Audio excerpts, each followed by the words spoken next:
හරි ළමයි අපි දැන් සූදානම් වෙන්නේ 11 වෙනි පේපරේ සාකච්ඡා කරන්න. ඒකේ අපි මුලින්ම සාකච්ඡා කරන්නේ සුපුරුදු පරිදි ව්‍යුහගත රචනා පේපර එක. හරි බලමු අපි පළවෙනි ව්‍යුහගත රචනා ප්‍රශ්නය. පළවෙනි එකේ කියනවා විද්‍යාකාරයේදී කිසියම් ද්‍රවයක පෘෂ්ටිකාතති සංගුණකයේ නිර්ණය කිරීම සඳහා එක රූප සටහනේ දැක්වෙන පරිදි සිව්දඬු තුලාවාස්ත්‍රයෙන් නිර්මාණය කරන ලද සැකස්මක් භාවිතා කරන ලදී. මෙහිදී වීදුරු කදාවත් තලයේ සිරස් වන පරිදි සැහැල්ලු තන්තු ආශ්‍රයෙන් තුලා තැටි රඳවන ඉහළට සම්බන්ධ කර ඇත. හරි. සිව්දඬු තුලාවාස්ත්‍රයෙන් වීදුරු කදාවේ ස්කන්ධයේ M1 හා වීදුරු කදාව ජල පෘෂ්ඨයේ ස්පර්ශ වන විට ස්කන්ධය අගේ M2 මැනගනු ලබයි. ඉස්ලා මුලින්ම ජල පෘෂ්ඨය ස්පර්ශ කරන්නේ නැතුව මයින් ඊට පස්සේ ජල පෘෂ්ඨය ස්පර්ශ කරලා ස්කන්ධය මයින්. එතකොට ස්කන්ධ දෙකේ වෙනසක් වෙනවා. මොකද පෘෂ්ඨිකාතති බල ක්‍රියාත්මක වීම නිසා. ඊට පස්සේ අපි ඒ ස්කන්ධ දෙකේ වෙනස භාවිතා කරලා පෘෂ්ඨිකාතති බලය මැන ගන්නවා. ඊට පස්සේ පෘෂ්ඨිකාතති බලය භාවිතා කරලා පෘෂ්ඨිකාතති සංගුණ ගැටෙන නිර්ණය කරගන්න පුළුවන්. හරි ඒක තමයි මේකදී කරන්නේ. ඒ කොටස බලමු. ඒ කොටසේ පළවෙනි එක කියනවා පරීක්ෂණ සඳහා භාවිතා කරන ලබන වීදුරු කදාව ආරම්භයේ හොඳින් පිරිසිදු කරගත යුතු අතර ඒ පිරිසිදු කරගන්න ආකාරය සඳහන් කරන්න. සාමාන්‍ය විදිහට මුලින්ම භස්මයකින් හොදනවා. ඊට පස්සේ අම්ලයකින් හොදනවා. ඊට පස්සේ ආශ්‍රිත ජලයෙන් හොදන්න ඕන. ওই තුන ලියලා තියෙන්න ඕනේ. හරි.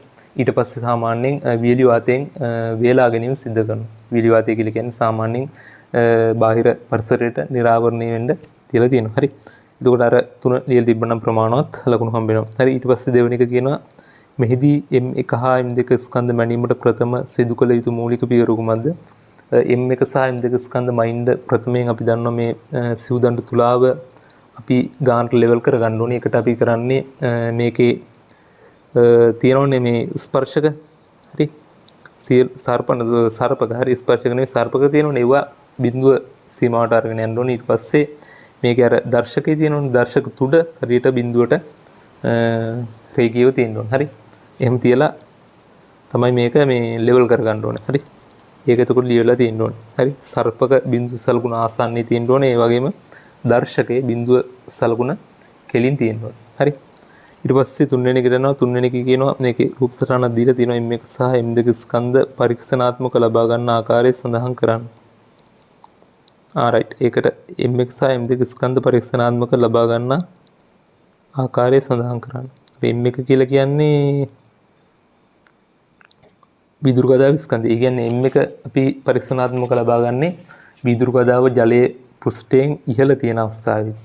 එන් ජල පෘෂ්ඨය ස්පර්ශ කරන්නේ නැතුව තමයි මේ ස්කන්ධය ලබා ගන්න. ඒතකොට ඒක තමයි එතන ලියවිලා තියෙන්න ඕනේ. එතකොට වීදුරු කදාව ජල පුෂ්පයේ ස්පර්ශ නොවන පරිදි සකස් කර ස්කන්ධය ලබා ගැනීම තමයි M1 ලබා ගන්න ක්‍රමවේදය වෙන්නේ. ඒ වගේම M2 කියලා කියන්නේ අපි මෙතන දීලා තියෙන්නේ M2 කියලා කියන්නේ ජල පෘෂ්ඨයේ ස්පර්ශ වන විට. හරි. එතකොට මෙතන දීලා තියෙන උස වෙනස් කරන්න පුළුවන් මේසයක්. එතකොට මේ මේසේ භාවිතා කරලා උස වෙනස් කළ හැකි මේසේ භාවිතා කර එහි උස වෙනස් කර අර වීදුරු කදාව ජල පෘෂ්ඨයේ ස්පර්ශ වන අවස්ථාවේදී පාඨාංකයේ ලෙස M2 ලබා ගැනීම සිද්ධ කරනවා. එතකොට ඒක ඒ විදිහට ලියලා තියෙන්න ඕන. හරි. M1 ගන්නේ ජල පෘෂ්ඨයේ ස්පර්ශ කරන්නේ නැතුව M2 ගන්නේ ජල පෘෂ්ඨයේ ස්පර්ශ කරලා. ඕක තමයි පරීක්ෂණාත්මක පියවරවල් දෙක. හරි. right. ඊට පස්සේ අපි යනවා හතරවෙනි එකට. හතරවෙනි එක කියන M1 හා M2 පාඨාංගයන් ගණනය කර වීදුරු කදාව මත ක්‍රියා කරන පෘෂ්ඨිකාතති බලය ගණනය කරන්න. හරි. එතකොට මේකේ දීලා තියෙනවා අගයන්. අගයන් කියන්නේ මේ රූප සටහන දීලා තියෙනවා. අපිට ඒක භාවිතා කරලා ගණනය කරන්න පුළුවන්. හරි. එතකොට මෙතන හතරවෙනි එක බලමු. හතරවෙනි එකේ මුලින්ම අපි M1 ගණනය කළොත් එහෙම M1 තියෙනවා මෙතන ග්‍රෑම් 10 එක තියෙනවනේ.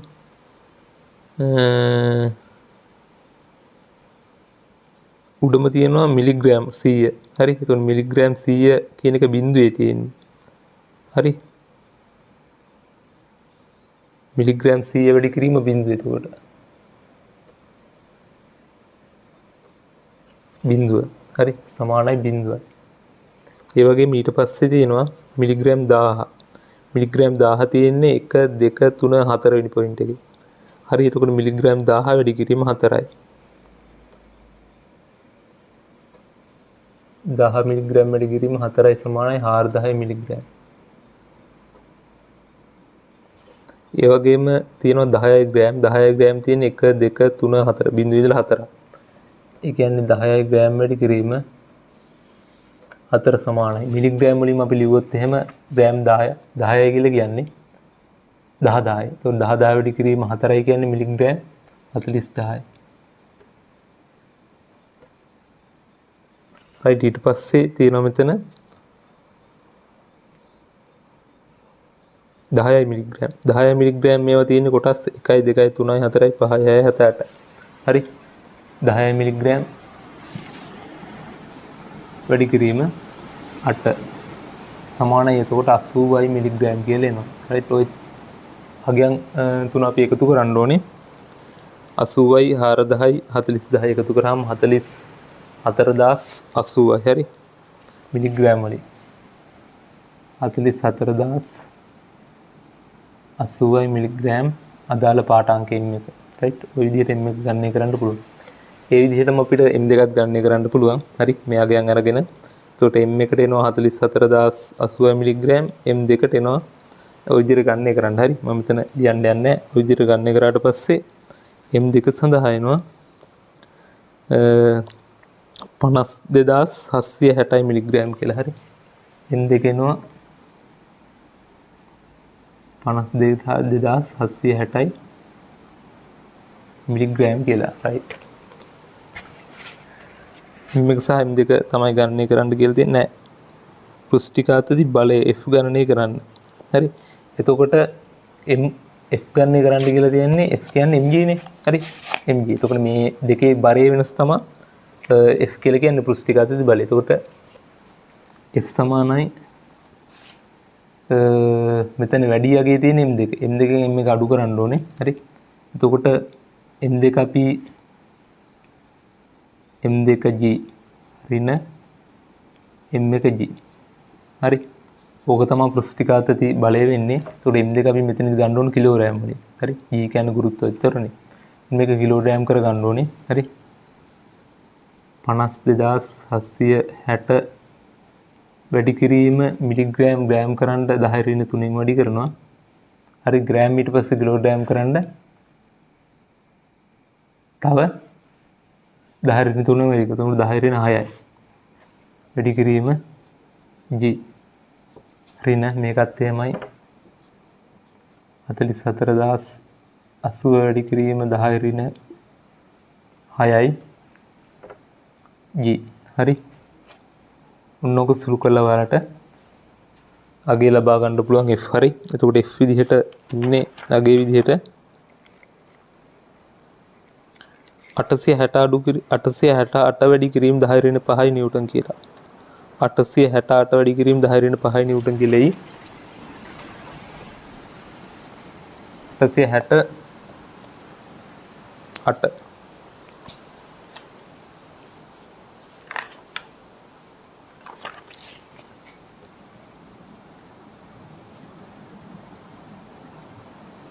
ඔන්න ඔයගේ තමයි ඉන්නේ පෘෂ්ඨිකාතති බලය විදිහට. හරි ඔය විදිහට. ඊට පස්සේ අපි යනවා ජලයේ පස්වෙනි එකට. හරි පස්වෙනි එක කියනවා ජලයේ පෘෂ්ඨිකාතති සංගුණකේ නියනය කිරීම සඳහා ඉහත m1 හා m2කට අමතරව ගත යුතු පාඨාංග විපිලිය සඳහන් කර ඒ සඳහා භාවිත කළ යුතු මිනුම් උපකරණයද හෝ උපකරණ සඳහන් කරන්න. එතකොට අපිට ඊට අමතරව ගන්න ඕනේ. දැන් මෙහෙම වීදුරු කතාව මෙහෙමනේ තියෙන්නේ. සිරස් අතර මෙහෙම ජලය ස්පර්ශ වෙලා තියෙන ඔය m2 ලබා ගන්න අවස්ථාවේ.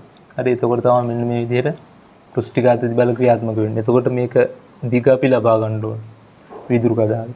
ඒ වගේම ඝනකම ලබා ගන්න ඕනේ. දිග සහ ඝනකම අපි ලබා ගන්න ඕනේ. හරි එතකොට දිග ලබා ගන්න අපි භාවිතා කරන වර්නියර් කැලිපරය, ඝනකම ලබා ගන්න අපි භාවිතා කරනවා හරි මයික්‍රෝමීටර් ස්කෘප් ආමානි. හරි ඔය දෙක තමයි ලියවිලා තියෙන්න ඕනේ. කදාවේ දිග කියලා ලියන්න ඕන වර්නියර් කැලිපරය.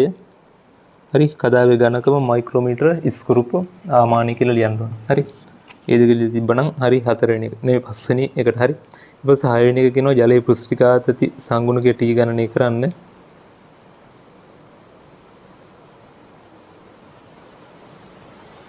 right T ගණනය කරන්න කියලා තියෙන්නේ මේකේ දිග සහ පළල දීලා තියෙනවා. හරි දිග සෙන්ටිමීටර් 6යි කියලා දීලා තියෙනවා ඝනකම මිලිමීටර් 2යි කියලා දීලා තියෙනවා. හරි.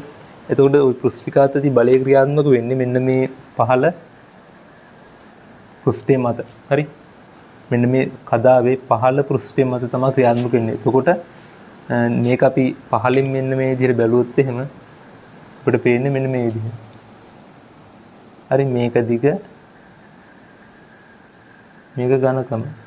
හරි. ඒතර පෘෂ්ඨිකාතති බලය මෙන්න මේ දාර හතර මතම ක්‍රියාත්මක වෙනවා. කියන්නේ දිග වගේ ඒවා දෙකයි ඝනකම් වගේ ඒවා දෙකම මත ක්‍රියාත්මක වෙනවා. හරිද? මම මේක මකනවා.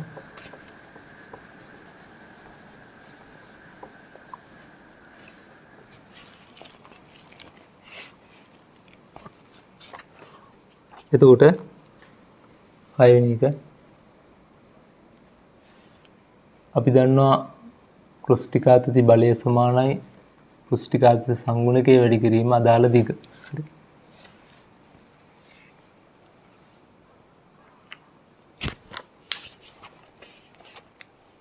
හරි. පෘෂ්ඨිකාතති සංගුණකයේ වැඩි කිරීම අදාළ දිග. එතකොට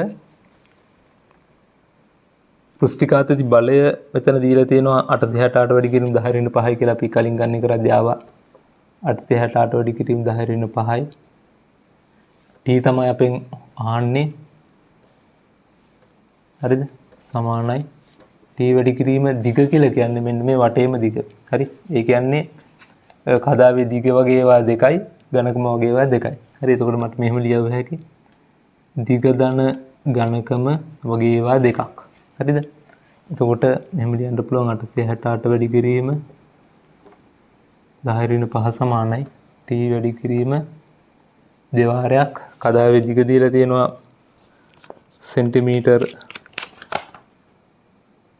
6යි කියලා පළල මිලිමීටර් 2යි කියලා. හරි. එතකොට සෙන්ටිමීටර් 6යි කියලා කියන්නේ 6 වැඩි කිරීම 10/2යි මීටර වලින් ඝනකම දීලා තියෙන්නේ මිලිමීටර් 2යි. ඒ කියන්නේ 2 වැඩි කිරීම 10/3යි කියලා. ඔන්න ඔය විදිහට. හරිද? එතකොට මේක සුළු කරාට පස්සේ t වල අගය ලබා ගන්න පුළුවන්. t විදිහට එන්නේ 7 වැඩි කිරීම 10/2යි කියලා. 7 වැඩි කිරීම 10/2යි නිව්ටන් මීටරයට කියලා තමයි ඒකක එන්නේ. රයිට්. මේ සම්බන්ධතාවයෙන් ඒකක ඕනනම් ලබා ගන්න පුළුවන්. හරි. t එන්නේ එතකොට 7 වැඩි කිරීම 10/2යි නිව්ටන් මීටරයට කියලා. රයිට්. ඕක ලියාගන්න. අපි ඊට පස්සේ යනවා ඊළඟ කොටසට b එකට. හරි. හරි. මේ ටික ලියාගන්න. දැන් බලාගන්න දෙවෙනි එක. හරි. b කොටස. b කොටස කියනවා පසුව ජලය වෙනුවට සබන් ද්‍රාවණයක්ද වීදුරු කදා වෙනුවට දෙක රූපයේ දැක්වෙන පරිදි ලෝහ කම්බිමකින් සාදන ලද සැකස්මක්ද භාවිතා කර සබන් ද්‍රාවණයේ පෘෂ්ඨිකාතති සංගුණකයේ ගණනය සඳහා පියවර ගනු ලබයි. මෙහිදී ආරම්භයේදී කම්බිමකින් සාදන ලද සැකස්මේ ස්කන්ධය M3 මැන ගන්නා ලදී. සබන් ද්‍රාවණික පෘෂ්ඨිකාතති සංගුණකය තමයි දැන් නිර්ණය කරන්න යන්නේ. මේ විදිහට කම්බි සැකස්මක් භාවිතා කරනවලු. ඊට පස්සේ ඔයාලා දන්නවා සාමාන්‍ය තියරි ඉගෙන ගන්න ඉගෙන ගන්නවා. උතන සබන් පටලයක් හදලා තමයි මෙතනත් අර දැන් අපි විදුරු කදාවේ ගත්තා වගේ ස්කන්ධ වෙනස භාවිතා කරලා තමයි ගණනය කරන්නේ. හරි. එතකොට මෙතන වෙනස තියෙන්නේ අර සබන් පටලේ මගින් අර කම්බි රාමුව මත දෙපැත්තෙම බලය ඇති කරනවා. හරි. දෙපැත්තෙම බලය ඇති කරනවා. රයිට්. එතකොට පළවෙනි එක අහනවා මේ පාඨාංකයට අමතරව සබන් ද්‍රාවණයේ පෘෂ්ඨිකාතති සංගුණකයේ නිර්ණය කිරීම සඳහා සිව්දඬු තුලාවෙන් ලබාගත යුතු පාඨාංකය M4 මොකද? හරි. මෙතන කියනවා සැකස්ම ස්කන්ධය කියන්නේ කම්බි සැකස්ම ස්කන්ධය මුලින්ම M3 මැන ගන්නවලු. ඊට පස්සේ අහනවා M4 මොකද්ද කියලා. සිව්දඬු තුලාවෙන්. හරි. මේකෙදි අපි කරන්නේ M4 විදිහට ලබා ගන්නෙ මේ කම්බි සැකස්ම. ඒ කියන්නේ මෙන්න මේ රූපේ තියෙන කම්බි සැකස්ම සම්පූර්ණයෙන්ම සබන් ද්‍රාවණය තුල ගිල්වලා ඊට පස්සේ අපි ඒක ඉවතර ගන්නවා. ඉස්සලා ගිල්වල ඉවරලා ඊට පස්සේ ඉවතර ගන්නවා. ඊට පස්සේ අපිට බලා ගන්න පුළුවන් සබන් පටලයක් හැදලා දෙනවා. ඊට පස්සේ තමයි අපි M4 කියන ස්කන්ධය ලබා ගන්න. හරි. M4. හරි. එතකොට M4 කියන ස්කන්ධය කියලා කියන්නේ ලෝහ කම්බි සැකැස්ම සම්පූර්ණයෙන්ම ජලය තුළ ගිල්වා සම්පූර්ණයෙන්ම නැවත ඉහළට ඔසවමින් කම්බිරාමුව මත සබම් පටලයක් නිර්මාණය කර ගැනීමෙන් අනතුරු ලබා ගන්න ස්කන්ධය තමයි M4 විදිහට අපි මැනගන්නේ. හරි. ඊට පස්සේ අපි යනවා ඒකේ දෙවෙනි එකට M3 හා M4 පාඨාංක වලට අමතරව සබන් ද්‍රාවණයේ පෘෂ්ඨිඝාත සංගුණකයේ ගණනය කිරීම සඳහා අවශ්‍ය අනෙක් පාඨාංකයේ x ඉහත දෙක රූපේ නිවැරදිව සලකුණු කර පෙන්වන්න. හරි. මේකෙදිත් අපි x සඳහා අවශ්‍යයි කම්බිරාමයේ සබම් පටලේ සාධන දිග අපිට අවශ්‍යයි. ඒතකොට දිග තමයි x කියලා කියන්නේ. හරි මෙන්න මේ විදිහට කම්බිරාමු තියෙනවා නම් හරි. එහෙමනේ තියෙන්නේ. මෙන්න මේ දිග තමයි කම්බිරාමයේ මෙන්න මේ මොහොම තියෙන කම්බිරාමයේ මෙන්න මේ දිග තමයි x කියලා කියන්නේ. හරි. මෙන්න මේ දිග තමයි අපි x විදිහට මැන ගැනීම සිද්ධ කරන්නේ. right. ඊට පස්සේ ගහනවා සබන් ද්‍රාවණයේ පෘෂ්ඨිකාත සංගුණක T1 සඳහා ප්‍රකාශනය ලබා ගන්න. හරි. T1 සඳහා ප්‍රකාශනයක් ගන්න කියලා කියන්නේ. එතකොට මේකෙත් අර M3 සහ M4 අතර ඒ කියන්නේ ඒකේ ස්කන්ධය වෙනලා ඊට පස්සේ බර අරගෙන ඒ බර දෙක අතර වෙනස තමයි පෘෂ්ඨිකාතදී බලය වෙන්නේ. හරි. බලය ඊට පස්සේ මෙන්න මේ කමත් ඉහළට ක්‍රියාත්මක වෙන්නේ ඉහළට නෙවෙයි පහළට ක්‍රියාත්මක වෙන්නේ පෘෂ්ඨිකාතදී බලය F. හරි. ඒතකොට ඒ සමානයි TL වැඩි කිරීම 2යි. ඇයි? සබම් පටල නිසා මෙන්න මේ කම්බිරාමුව මත දෙපැත්තෙන්ම පෘෂ්ඨිකාතී බලය තියෙනවා. TL වැඩි කිරීම 2 වෙන්න ඕනේ. හරි. ඒතකොට F කියලා කියන්නේ මෙතන M4 සහ M3 කියන දෙකේ ස්කන්ධ දෙකේ වෙනස. ඒ කියන්නේ M4 ඍණ M3 වැඩි කරා අපි කලින් වගේම 10 ඍණ 6න් වැඩි කරා. හරි. 10 ඍණ 6න් වැඩි කරාම කිලෝග්‍රෑම් වෙනවා. ඒක වැඩි කරනවා නැවත G වලින්. එතකොට එනවා පෘෂ්ඨිකාතී බලය සමානයි T වැඩි කිරීම L කියලා කියන්නේ දිග කියන්නේ x වැඩි කිරීම 2යි. හරි. 2යි. මොනෝක තමයි. එතකොට T සමානයි M4 ඍණ M3 වැඩි කිරීම 10 ඍණ 6යි G බෙදීම 2x. හරි. ඔන්න ඔය විදිහට M4 සහ M3 අපි මැනගත්තොත් අපිට හැකියාව දෙනවා T අගේ පෘෂ්ඨිකාත සංගුණකේ මැනගන්න. right. ඔන්න ඔය විදිහට තමයි මැනගන්නේ. ඒතකොට පළවෙනි ප්‍රශ්නෙට ඔය විදිහට තමයි පිළිතුරු ලියන්නේ. right. ඒක ලියා ගන්න.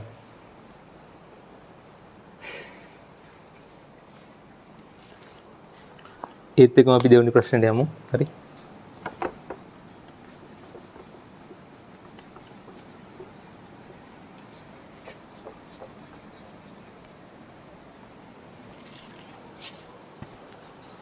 දෙවනි ප්‍රශ්නේ දෙවනි එක කියන්නේ ඊ අමුනිසම් වල විශිෂ්ට තාප ධාරිතාව විසවීම සඳහා ඔබට ඊ අමුනිසම් උපදමු කැලරිමීටර් මන්ත්‍යත් තාප පරිවර්තක ද්‍රව්‍ය නිකල්සන් තාපකයක් උෂ්ණත්වමානයක් තෙදණු තුලාවක් අයිස්කබලි කිහිපයක් සපයා ඇත. හරි. ඊට පස්සේ ආන මේ පරීක්ෂණයේ සාර්ථකව සිදු කිරීමට අවශ්‍ය ඇටෝම් ඇඳ නම් කරන්න කියලා. හරි. එතකොට මේ විදිහට තමයි තියෙන්නේ. හරි. නිකල්සන් තාපකේ. හරි. මෙන්න මෙහෙම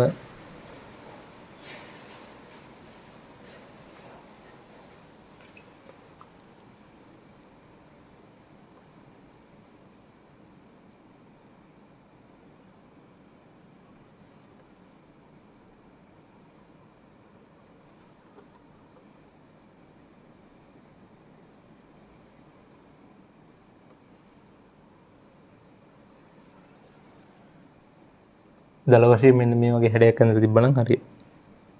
right.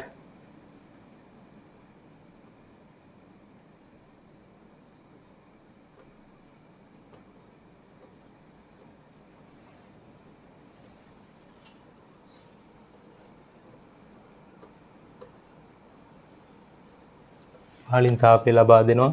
හරි. මෙතන ජලය දාලා තියෙනවා. මෙතන ඊයම් නිසා මේ විදිහට දාලා තියෙනවා. හරි මේක ඉහළට එසවීමේ හැකියාවක් තියෙනවා. එතකොට මේ උෂ්ණත්වය අදාළ උෂ්ණත්වයට හත් වුණාට පස්සේ මේ ඊයම් නිසා මේ විදිහට මෙතන කැලරිමීටරයකට ලබා ගන්න පුළුවන්. තාප පරිවර්ණය කරන ලද කැලරිමීටරයක් මෙතන තියෙනවා. හරි.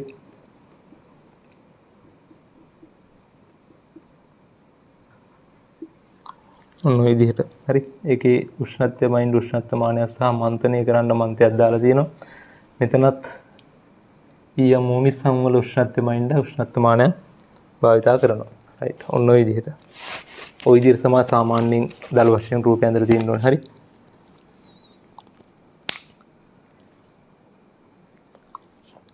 රයිට්. ඇඳලා ඊට පස්සේ නම් කරලා තියෙන්න ඕනි මේක නිකල්සන් තාපකය.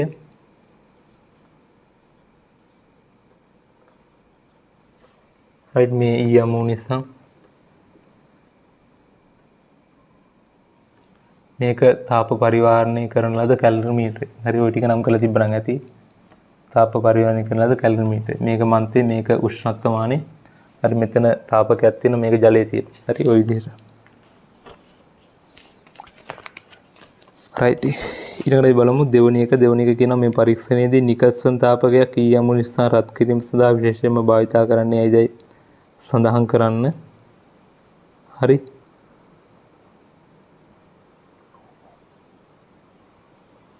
ඊයම් මොනිසම් රත් කිරීම සඳහා විශේෂයෙන්ම නිකල්සන් තාපකයක් භාවිතා කරන්නේ ඇයි? හරි. එතකොට ඊයම් මොනිසම් සඳහා සාමාන්‍යයෙන් නිකල්සන් තාපකය භාවිතා කරන්නේ දැන් අපි මෙන්න මෙතන මේ ඊයම් මොනිසම් ඒකාකාරව. හරි. ඒකාකාරව රත් කරගන්න තමයි ප්‍රධාන වශයෙන් භාවිතා කරන්නේ. ඒ කියන්නේ ඊයම් මොනිසම් වල දැන් අපි බාහිර පෘෂ්ඨය තියෙනවානේ. මෙන්න මේ බාහිර පෘෂ්ඨය ජලයත් එක්ක ස්පර්ශ කරන්නේ නැතුව. හරි. ජලයත් එක්ක ස්පර්ශ කරන්නේ නැතුව බාහිර පෘෂ්ඨය අදාළ සෙල්සියස් අංශක 100 නම් අදාළ සෙල්සියස් අංශක 100ට පත් කරගන්න තමයි අපි නිකල්සන් තාපකය භාවිතා කරන්නේ. එතකොට මේකෙදි මෙන්න මේ ඊයම් මොනිසම් ජලයත් එක්ක ස්පර්ශ වීමක් වෙන්නේ නැහැ. හරි. කෙලින්ම වෙනම තමයි ඒක උෂ්ණත්වය වැඩි වෙන්නේ, රත් වෙන්නේ. ඊට පස්සේ අපිට කෙලින්ම ඊටාම පහසුවෙන් මෙන්න මේ මාර්ගය ඔස්සේ මෙන්න මේ තාප පරිවර්තනය කරන ලද කැලරි මීටරයට ලබා ගන්න පුළුවන්. හරි. එතකොට ඒකේ පිළිතුර විදිහට තියෙන්න ඕනේ. හරි. ඊයම් මොනිසම් සියල්ල එකවර ජලයට එකතු කර ගැනීම සඳහාත් ඊයම් මොනිසම් බාහිර පෘෂ්ඨය ජලයේ සමග ස්පර්ශ නොවි සෙල්සියස් අංශකට 100ට රත් කර ගැනීම සඳහාත්. හරි. ඊයම් මොනිසම් මෙන්න මේ කැලරි මීටරයට එකතු කරන්න පහසු වෙන්න. හරි. ඒක තමයි එක හේතුවක් වෙන්නේ. අනිත් එක තමයි මෙන්න මේ ඊයම් මොනිසම් ජලයත් එක්ක ස්පර්ශ වෙන්නේ නැතුව සෙල්සියස් අංශක 100ට රත් කරගන්න. හරි. ওই හේතු දෙක තමයි ලියලා තියෙන්න ඕනේ. ওই හේතු දෙක මේකට වාගේ පිළිතුරට අඩංගු වෙලා තියෙන්න ඕනේ. හරි. ඊට පස්සේ අපි යනවා තුන්වෙනි එක කියනවා මෙහිදී භාවිතා කරන ඊයම් බෝල විශාල වීම සුදුසු නොවේ සඳහා බලපාන හේතු දෙකක් සඳහන් කරන්න. හරි. ඊයම් බෝල විශාල වීම සුදුසු වෙන්න තියෙන හේතු දෙක තමයි ගොඩක් විශාල වුණොත් එහෙම මෙහෙම ඊයම් බෝලවල බාහිර පෘෂ්ඨයේ උෂ්ණත්වයට වඩා අභ්‍යන්තර උෂ්ණත්වය අඩු වෙන්න හේතු වෙනවා. හරි. මොකද උෂ්ණත්ව අන්තරයක් බාහිර පෘෂ්ඨයේ උෂ්ණත්වය වැඩි වුණාම හරි අභ්‍යන්තර පෘෂ්ඨයේ උෂ්ණත්වය අඩු වෙන්න පුළුවන්. හරි. ඒක නිසා තමයි ගොඩාක් විශාල ඊයම් බෝල භාවිතා කරන්නේ නැත්තේ. හරි. ඒ වගේම තමයි දැන් පද්ධති උෂ්ණත්වය කියන්නේ මේ ඊයම් බෝල උෂ්ණත්වය පාලනය කරගන්න බැරුව වෙනවා. ඊටා විශාල ඒවා භාවිතා කරොත් මොකද ඊටා විශාල වෙන්න ස්කන්ධ වැඩි වෙන්න විදන තාපධාරිතාවය වැඩි වෙනවා. හරි. විශිෂ්ට තාපධාරිතාවය නෙමෙයි තාපධාරිතාවය වැඩි වෙනවා. හරි. එතකොට අපිට උෂ්ණත්වය පාලනය කරගන්න බෑ. හරි. ඒතර ඔය හේතු දෙක ලියලා තියෙන්න ඕනේ. ඊයම් මොනිසම් වල බාහිර අභ්‍යන්තර පෘෂ්ඨ වල උෂ්ණත්වය අතර වෙනසක් ඇති වීම. හරි. ඊයම් මොනිසම් වල බාහිර පෘෂ්ඨ හා අභ්‍යන්තරයේ අතර උෂ්ණත්ව වෙනසක් ඇති වෙනවා. ඊට විශාල ඒවා භාවිතා කරොත් ඒ වගේම හරි පද්ධති උෂ්ණත්වය පාලනය කර ගැනීම අපහසු වේ. හරි. ඔය හේතු දෙක තමයි ඊළඟ තියෙන්නේ. රයිට්. ඊට පස්සේ හතරවෙනි කරනවා මෙහිදී කැලරි මීටරය තුල පවතින ජලය වෙනුවට තාපාංකය සෙල්සියස් අංශක 100ට වඩා වැඩි තෙල් වර්ගයක් භාවිතා කිරීම වඩා සුදුසු වීමට හේතුව සඳහන් කරන්න. හරි. ඉගෙන මෙන්න මේ කැලරි මීටරයේදී අපි සෙල්සියස් අංශක 100 ජලය වෙනුවට වෙන ඊට වඩා වැඩි තාපාංකයක් සහිත ද්‍රව්‍යයක් භාවිතා කිරීම සුදුසු වෙන්නේ. මොකද මේ ඊයම් මොනිසම් සෙල්සියස් අංශක 100ට රත් කරපු ඒවා තමයි මෙහෙම දාන්නේ. මෙහෙම දාද්දි මෙන්න මේ විදිහට ජල පෘෂ්ඨයේ ස්පර්ශ වෙද්දී ස්පර්ශ වෙන අවස්ථාවේදී මොකද මෙයාගේ උෂ්ණත්වය සෙල්සියස් අංශක 100යිනේ. එතකොට මේ ජල පෘෂ්ඨයේ ස්පර්ශ වෙද්දී ඒ යම්කිසි ජල අණු ප්‍රමාණයක් වාෂ්ප වෙලා යන්න පුළුවන්. හරි. මොකද ජල අණු වල තාපාංකයත් සෙල්සියස් අංශක 100නේ. එතකොට ඊ අම්මු නිස්සං වල උෂ්ණත්වයත් සෙල්සියස් අංශක 100. එතකොට මේ ජලාංශ වලින් යම්කිසි ප්‍රමාණයක් වාෂ්ප වෙලා යන්න පුළුවන්. හැබැයි තාපාංකයේ ඊට වඩා වැඩි ද්‍රවයක් භාවිත කරොත් මෙහෙම වාෂ්ප වෙලා යෑමක් සිද්ධ වෙන්නේ නැහැ. ඒතකොට ඒක තමයි අදාළ මේකේ හේතුව වෙන්නේ. හරි. සුදුසු වීමට හේතුවක් වෙන්නේ. හරි. ඒක සුදුසු වීමට හේතුව ලියන්න ආරම්භයේදී යොදන ඊ අම්මු නිස්සම් නිකල්සන් ආරම්භයේදී යොදන ඊ අම්මු නිස්සම් නිසා පෘෂ්ඨයේ ඇති ජල අණු වාෂ්ප විය හැක මේ වළක්වා ගැනීම සඳහා. රයිට්. ඔය ටික ලියලා තියෙන්න ඕනේ. රයිට්. ඊට පස්සේ ඊළඟ එකට අපි යමු හතරවෙනි එකට.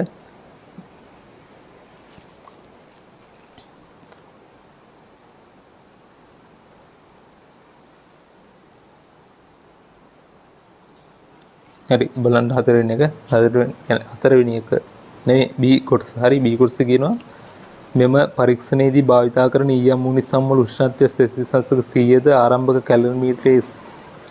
කැලරිමීටරයේ ස්කන්ධය m1ද ජලයේ සහිත කැලරිමීටරයේ ස්කන්ධය m2ද. එතකොට ජලයේ ස්කන්ධය මයින්ඩ් පුළුවන් m2 කරගෙන m1. එම ජලයේ ආරම්භක උෂ්ණත්වය θ1ද ඊ අම්මු නිස්සම් ජලයේ ඉදූපද පද්ධතිය ලබා ගන්න උපරිම උෂ්ණත්වය θ2ද පද්ධතිය අවසාන ස්කන්ධය m3ද නම්. එතකොට m3 ඍණ m2 කියලා කියන්නේ ඊ අම්මු නිස්සම් වල ස්කන්ධය. රයිට්. නම් ඊ අම්මු නිස්සම් වල විශිෂ්ටතා පදාර්ථය C සඳහා ප්‍රකාශනයක් ලබා ගන්න කියලා තියෙනවා. ජලයේ විශිෂ්ටතා පදාර්ථය CW කැලරිමීටරය ධන මන්තයේ තාපධාරිතාවය S ලෙසද සලකන්න කියලා තියෙනවා. රයිට්. එතකොට අපිට මේකෙදි ගන්න තියෙන්නේ කෙලින්ම පිටකල තාපය සමානයි ලබාගත් තාපය. හරි. පිටකල තාපය කියලා කියන්නේ දැන් මෙන්න මේ ඊ අම්මු නිස්සම් වල ස්කන්ධ M3 ඍණ M2 නේ. ඒතර ඊ අම්මු නිස්සම්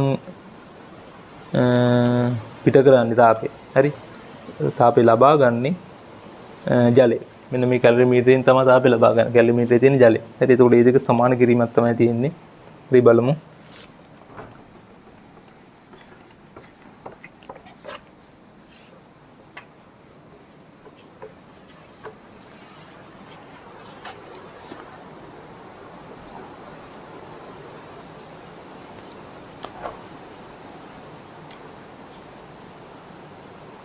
එතකොට ජලයේ ආරම්භ උෂ්ණත්වය දීලා තියෙනවා T1යි කියලා. එතකොට ජලය ලබා ගන්න තාපය කියලා කියන්නේ ජලයේ ස්කන්ධය දීලා තියෙන්නේ M2 ඍණ M1 ඉන්නේ. M2 ඍණ M1 වාරයක්. හරි. ජලයේ විශිෂ්ටතා පදාර්ථය CW උෂ්ණත්ව වෙනස වෙන්නේ θ2 ඍණ θ1. ඔක තමයි ජලයේ ලබාගත්තු තාපය. ඒ වගේම කැලරිමීටරයේ දන මන්තය ලබාගත්තු තාපය කියලා කියන්නේ S. කියන්නේ යාගේ තාපධාරිතාවය වැඩි කිරීම θ2 ඍණ θ1. ඕකනේ. රයිට්. ඕක සමානයි අදාළ ඊ අම්මු නිස්සම් පිටකල තාපය. ඊ අම්මු නිස්සම් පිටකල තාපය කියන්නේ M3 ඍණ M1 නේ ඊ අම්මු නිස්සම් වල ස්කන්ධය. M1 නෙමෙයි M2 කරේ M3 ඍණ M2. හරි.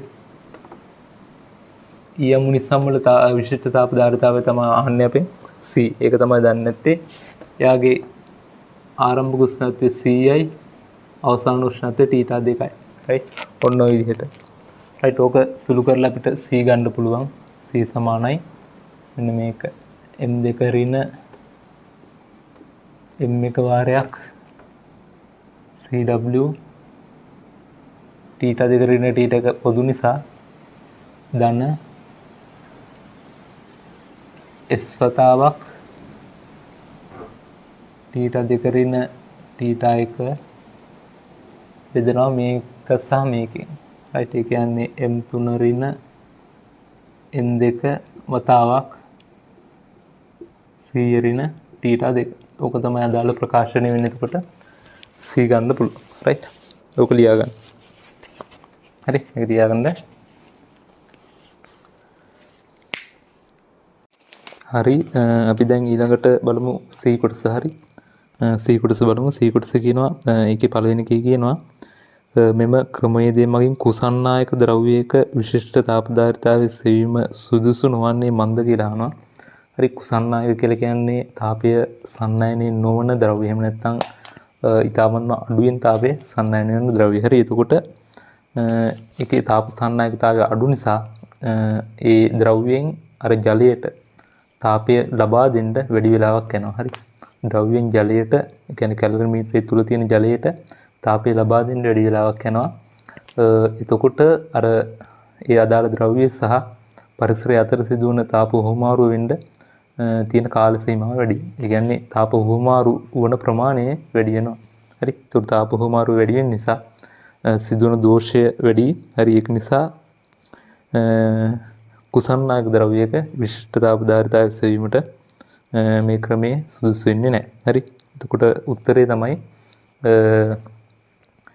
ජලයට තාපය ලබා දීමට වැඩි කාලයක් ගත වෙන බැවින් බාහිර පරිසරය සමග සිදුවන තාප හුවමාරුව අගේ වැඩිවීම. එහෙම නැත්නම් බාහිර පරිසරයට සිදුවන තාප හානිය වැඩිවීම. හරි. ඒක තමයි අදාළ හේතුව වෙන්නේ.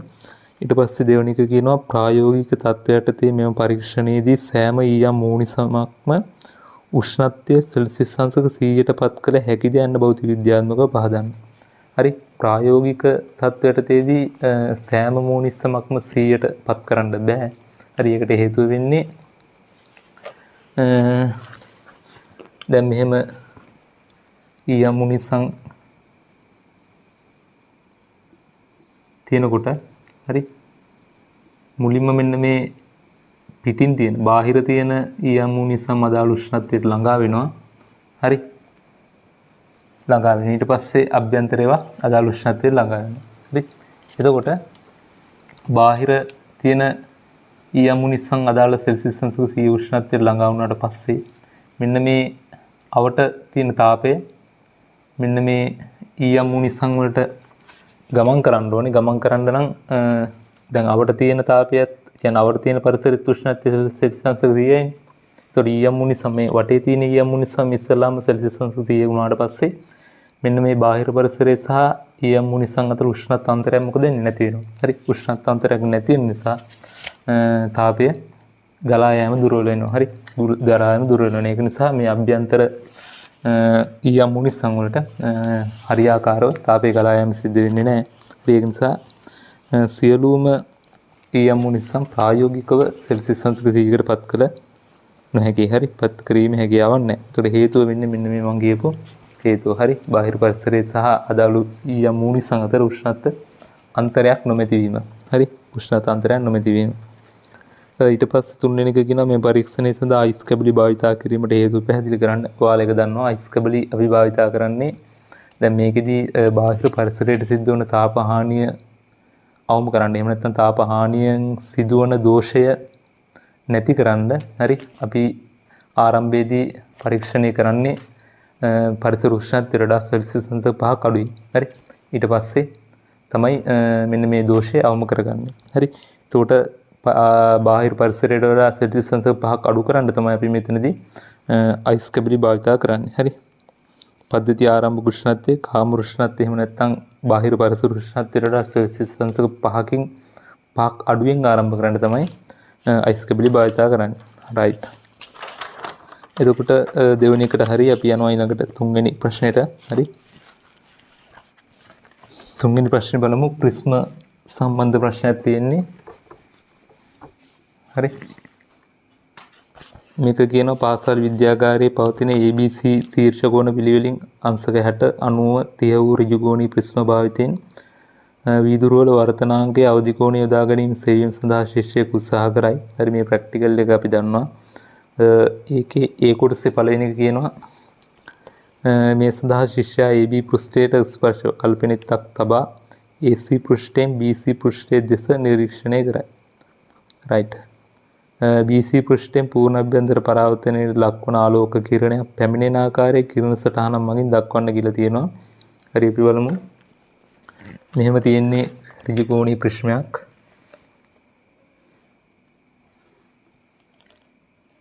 හරි.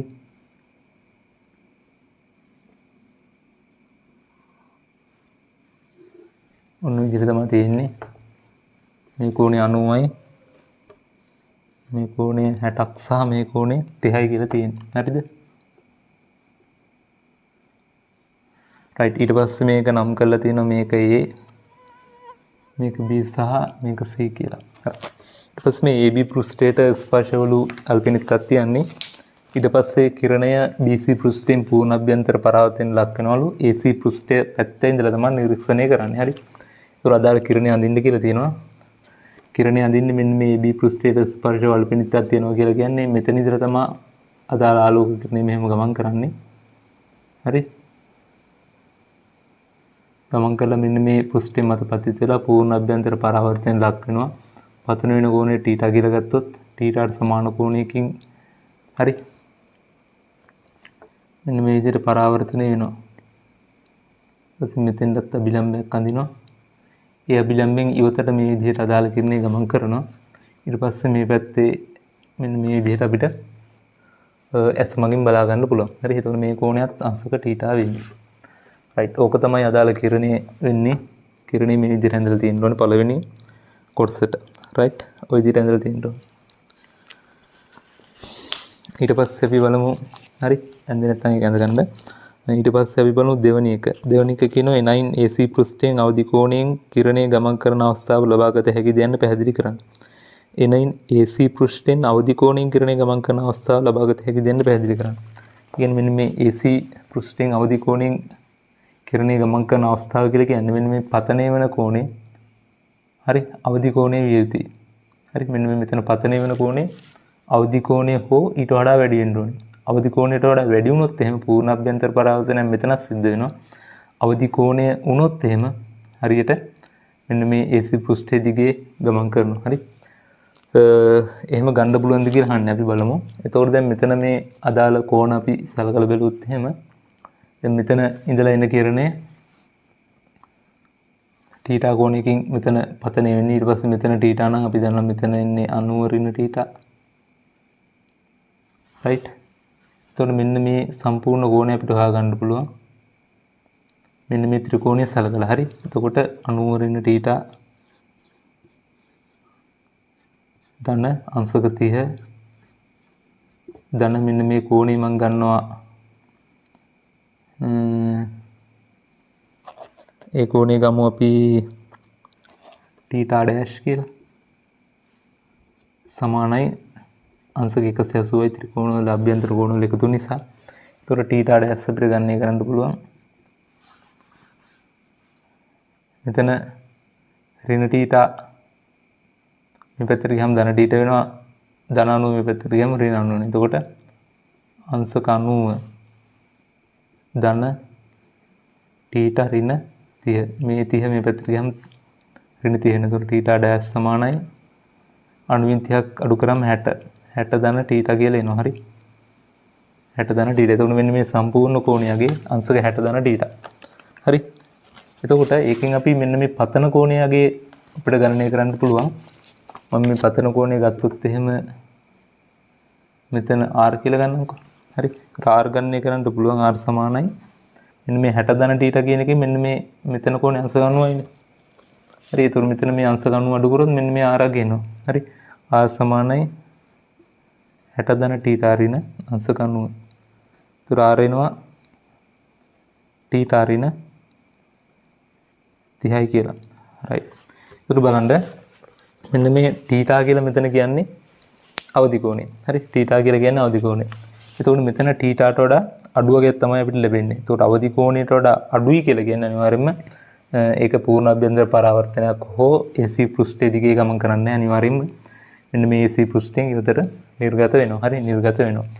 right. එතකොට ඒක තමයි අපෙන් අහන්නේ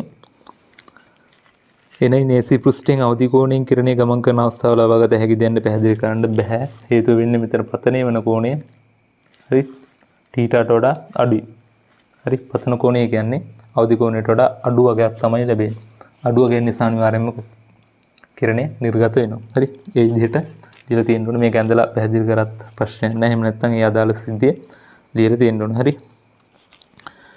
ඊට පස්සේ අපි යමු තුන්වෙනි එකට. හරි මේ ප්‍රැක්ටිකල් එක සාමාන්‍යයෙන් කරන ප්‍රැක්ටිකල් එක. ඊට පස්සේ ශිෂ්‍යයා විසින් AC පෘෂ්ඨය වෙනුවට BC පෘෂ්ඨයෙන් AC පෘෂ්ඨය නිරීක්ෂණය කරමින් AC පෘෂ්ඨය වෙනුවට BC පෘෂ්ඨයෙන් AC පෘෂ්ඨය නිරීක්ෂණය කරමින් අවදි කෝණ අවස්ථාව ලබා ගැනීමට උත්සාහ කරයි. AC පෘෂ්ඨයෙන් පූර්ණ අභ්‍යන්තර පරාවර්තනයට ලක් වී BC පෘෂ්ඨයෙන් කිරණය BC පෘෂ්ඨයෙන් නිරීක්ෂණයට අදාළ කිරණ සටහනක් දක්වන්න කියලා තියෙන්නේ. හරි. එතකොට මේක මම නැවත සැරයක් මෙතන ඇන්දොත් එහෙම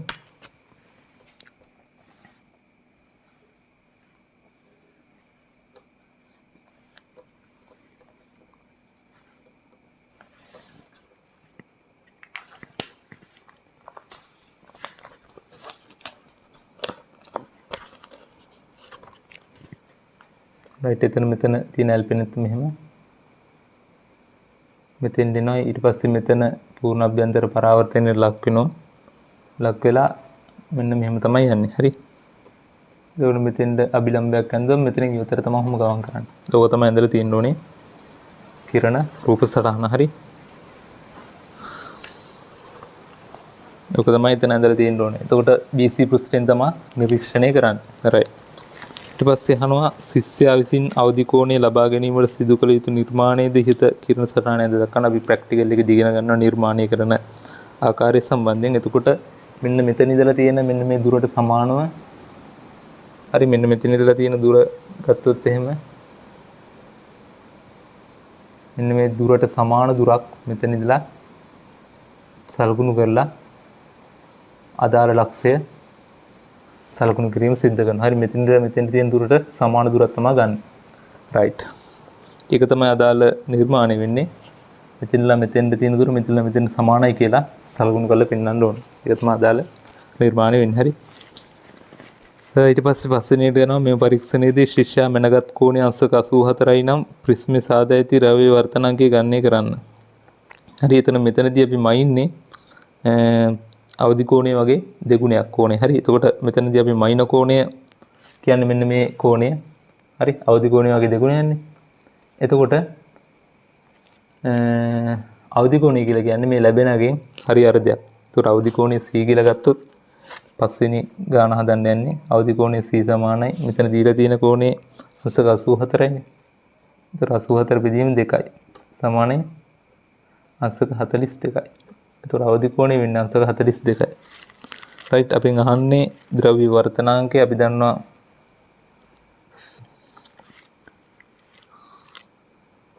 sin c සමානයි කට n කියලා දන්නවා සම්බන්ධතාවයක්.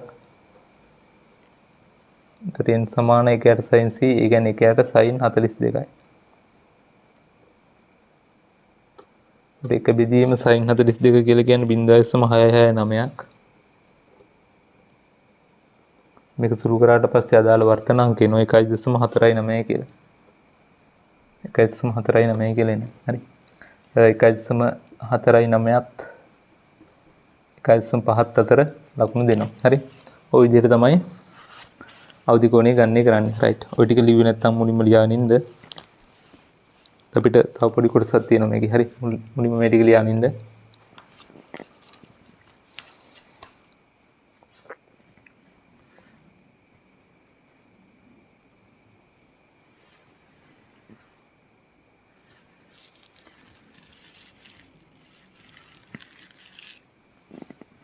හරි අපි ඊළඟ කොටස බලමු.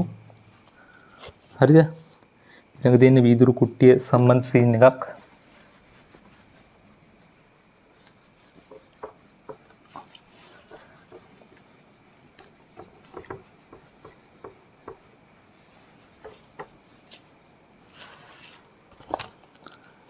B කොටස. හරි B කොටස කියනවා මෙම අවදි කෝණ ක්‍රමයේ තරම් සාර්ථක නොවන බැවින් ශිෂ්‍යයා විසින් ඍජු කෝණී ප්‍රිස්ම දෙකක් එකට තබා සාදා ගන්නා ලද වීදුරු කුට්ටියක් මගින් වීදුරු කුට්ටියක වර්තනාංකයේ චලන යුක්තසේ භාවිතා කර සෙවීමට උත්සාහ කරයි. රයිට් බලමු. ඒකේ පළවෙනි කියන වීදුරු කුට්ටියට පහළින් පවතින ලක්ෂාකාර වස්තුවක් දෙස වීදුරු කුට්ටිය හරහා වීදුරු කුට්ටියට ඉහළින් බැලුව විට දෘශ්‍ය විස්ථාපන සිදුවන ආකාරය කියන සටහනම දක්වන්න කියලා තියෙනවා. හරි පොඩි දෙයක් තියෙන මේක සාමාන්‍යයෙන් O level කාලෙත් අපි අඳින සිද්ධියක්. හරි මෙහෙම වීදුරු කුට්ටිය තියෙනවා නම් පතුලේ තියෙනවා කියන්නේ හරි ලක්ෂයක්. පතුලේ තියෙන ලක්ෂයක් මේ ලක්ෂයට මම මෙහෙම රේඛාවක් අඳින ඊට පස්සේ මෙතනින් මෙහෙම එන කිරණය අභිලම්භයෙන් ඉවතට ගමන් කරනවා ගහනතර ඉඳලා විරලතර යද්දී ඊට පස්සේ ওই කිරණය මෙන්න මේ විදිහට දික් කළොත් මෙන්න මේ වගේ තැනකදී අපි අදාළ ප්‍රතිබිම්බය බලා ගන්න පුළුවන්. හරි. ප්‍රතිබිම්බය පෙන්නේ මෙන්න මේ වගේ තැනකදී. right. ඒතකොට ඕක තමයි ඇඳලා තියෙන්න ඕනේ. කිරණ සටහන මගේ ඇඳ දක්වන්න. ඊට පස්සේ දෙවෙනි එක කියන එනයින් ප්‍රතිබිම්බයේ දෘශ්‍ය විස්ථාපනය සඳහා ප්‍රකාශනයක් ලබා ගන්න. හරි. දෘශ්‍ය විස්ථාපනය සඳහා ප්‍රකාශනයක් ගන්නකොට මේ කිරණ සටහන භාවිතා කරලා අපිට ගන්න පුළුවන්. බලමු එතකොට දැන් මෙතන කෝණය මන් θ කියලා ගත්තොත් එහෙම මේ කෝණය θ මේ කෝණය α කියලා ගන්නම්. හරි. එතකොට දැන් මෙතන කෝණය θ නම් මෙතන කෝණය θ හරි. මෙතන කෝණය θ. එතකොට දැන් මෙන්න මේ කෝණ වල අගයන් ඊටාම කුඩා නිසා මෙන්න මේ කෝණ වල සයින් අගයන් අපිට නෙමෙයි tan සයින් අගයන් tan අගයන් වලට සමානයි කියලා ගන්න පුළුවන්. හරි. එතකොට දැන් මෙතන ඉඳලා මෙතෙන්ද තමයි අදාළ දෘශ්‍ය විස්ථාපනය වෙන්නේ. කියන්නේ වස්තුව මෙතන තියෙන්නේ අත්‍තරම පේන්නේ මෙතෙන්ද. ඒතකොට දෘශ්‍ය විස්ථාපනය තියෙන්නේ මේ ටික. දෘශ්‍ය විස්ථාපනය D කියලා මම ලකුණු කරනවා. හරි. ඊට පස්සේ විදුරු කුට්ටිය ඝනකම T කියලා සලකුණු කරනවා මේ විදිහට. හරි. අපි දැන් බලමු දෘශ්‍ය විස්ථාපනය සඳහා ප්‍රකාශනයක් ලබා ගන්න. හරි. අපිට කෙලින්ම ඕන නම් සමීකරණ ලියන්න පුළුවන්. හැබැයි එහෙම ලිව්වට වැරදි. ප්‍රකාශනයක් ගන්න කියලා තියෙන්නේ. එතකොට මේකෙදී අපි මෙන්න මේ කෝණ ඉතාමත්ම කුඩා නිසා sin θ ආසන්න වශයෙන් සමානයි කියලා ගන්නවා tan θට. ඒ වගේම sin ත් අපිට ආසන්න වශයෙන් සමානයි කියලා ගන්න පුළුවන් tan ට. ඔන්න ඔය විදිහට. හරි. එතකොට ඒක භාවිතා කරලා අපි දැන් බලමු කොහොමද අදාළ ප්‍රකාශනය ගන්න කියලා. හරි. මම එතකොට මේක ලකුණු කරන්නම් A මෙතන ලකුණු කරන්නම් B කියලා. හරි. මම මුලින්ම tan θට ලියනවා. එහෙම නැත්නම් sin θට. sin θ සමානයි tan θ කියලා අපිට ගන්න පුළුවන්. ඒතර tan θ සමානයි සම්මුඛ පදේ කියන්නේ AB බෙදීම බද්ධ පාදේ කියලා කියන්නේ මෙන්න මේක. මෙතනලා මෙතෙන්ද උස කියලා කියන්නේ T.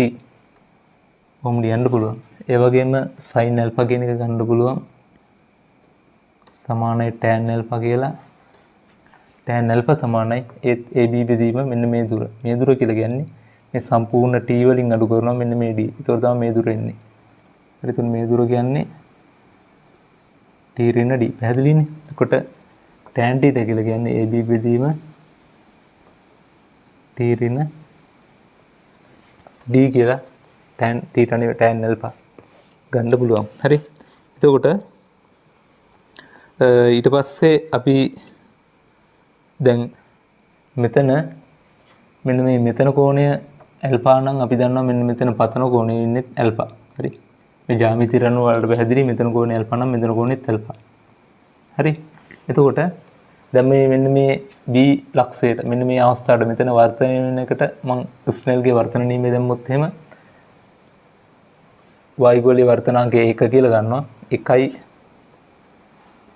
sin α සමානයි මේකේ වර්තනාංකය n කියලා ගත්තොත් n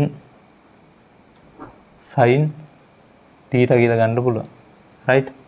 එතකොට වර්තනාංකය n සමානයි sin α බෙදීම sin θ කියලා ගන්න පුළුවන්. හරි. sin α කියලා ගත්තේ අපි tan α ට ආසන්න වශයෙන් AB බෙදීම t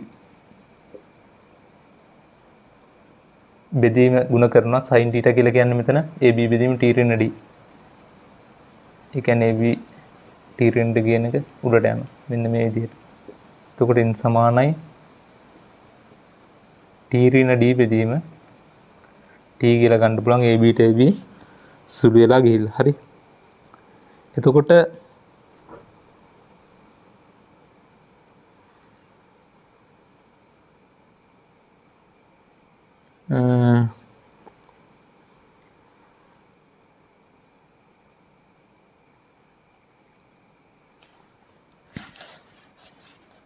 එතන පොඩ්ඩක් මාරු වුණා.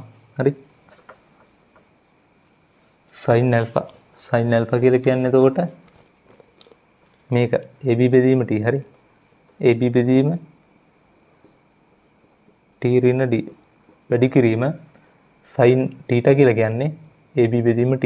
එතකොට AB පහළට t කියන ඉහළට එන්නේ. AB ට AB සුළු වුණාම n සමානයි t බෙදීම t ඍණ d කියලා එනවා. හරි. ඔන්න ඔහම. එතකොට අපිට අවශ්‍ය වෙන්නේ නෙමෙයි මෙන්න මේ දෘශ්‍ය විස්ථාපන d සඳහා ප්‍රකාශනයක් ගන්න කියලා තියෙන්නේ. ඒතර ඔක සුළු කරලා ගන්න පුළුවන්. මෙහෙම n t ඍණ nd සමානයි t කියලා ගන්න පුළුවන්. හරි. එතකොට nd මේ පැත්තට අරන් ගියොත් nd සමානයි nt ඍණ t කියලා ගන්න පුළුවන්. හරි. එතකොට අවසාන වශයෙන් අපිට මම මෙතන කියන්නම් d සමානයි. හරි. t වාරයක් එක ඍණ එකයට n කියලා ගන්න පුළුවන්. හරි. මේ ප්‍රකාශනය ගන්න පුළුවන්. ඔක තමයි අවසාන ප්‍රකාශනය වෙන්නේ. හරි. ඒතර අපිට මේකෙදී මේ මතකෙන් ලිව්වා කියලා ලකුණු හම්බෙන්නේ නැහැ. හරි. මේ විදිහට ඔප්පු කරලා තියෙන්න ඕනේ. හරි. t වාරයක් එක ඍණ එකයට n කියලා මේ විදිහට අදාළ ප්‍රකාශනය මේ විදිහට අරගෙන ඔප්පු කරලා තියෙන්න ඕනේ. රයිට්. ඔය විදිහට තමයි ඒකේ දෙවෙනි එකට උත්තර ලියන්නේ. මේක ඔයාලා ලියා ගන්න. රයිට්. ඔය ලියා ගන්න.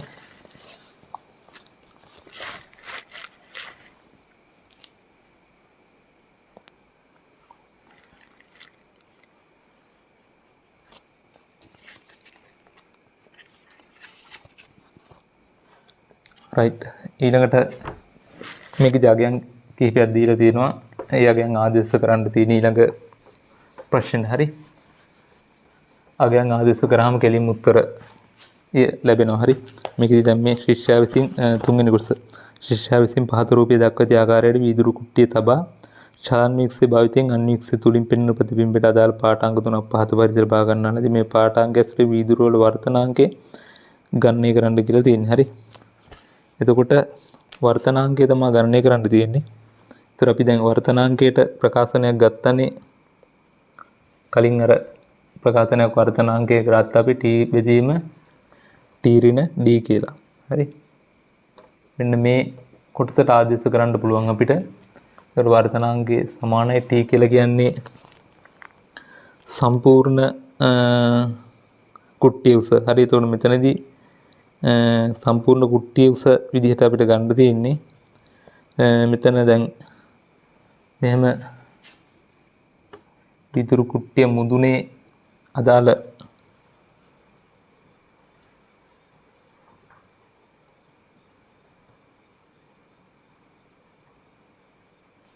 වස්තුව මුදුනේ තියලා ලබාගත්තේ පාඨාංකය තියෙනවා 5.55 සෙන්ටිමීටර කියලා. හරි. ඊට පස්සේ මේ විදුරු කුට්ටි ඉවත් කරලා ලබා ගන්නවා මෙයා වස්තුව පහළ තියලා. එතකොට අගේ දීලා තියෙනවා 4.65 කියලා. හරි.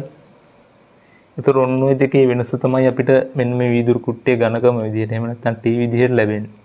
හරි. ඒතකොට t විදිහට අපිට ලියුව හැකි 5.55 අඩු කිරීම 4.65 බෙදනවා. ඊට පස්සේ t ඍණ d කියලා. හරි. t ඍණ d. ඒතර t කියලා කියන්නේ නැවත මේකමයි 5.55 ඍණ 4.65 ඒකෙන් අඩු කරනවා d. හරි. එතකොට මෙතන d කියලා කියන්නේ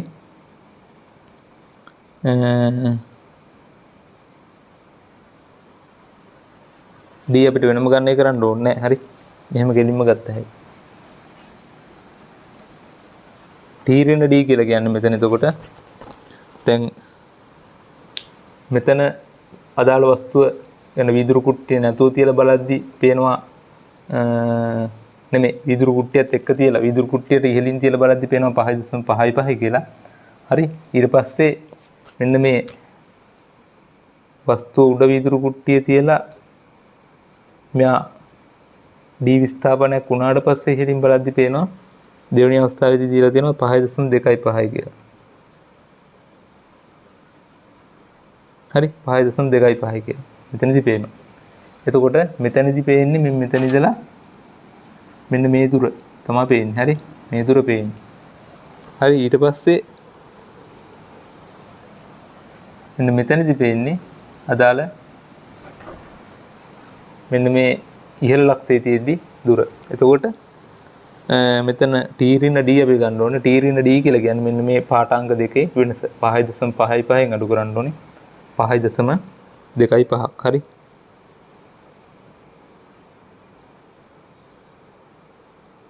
ඔව් 5.55න් 5.25ක් අඩු කරන්න ඕනේ.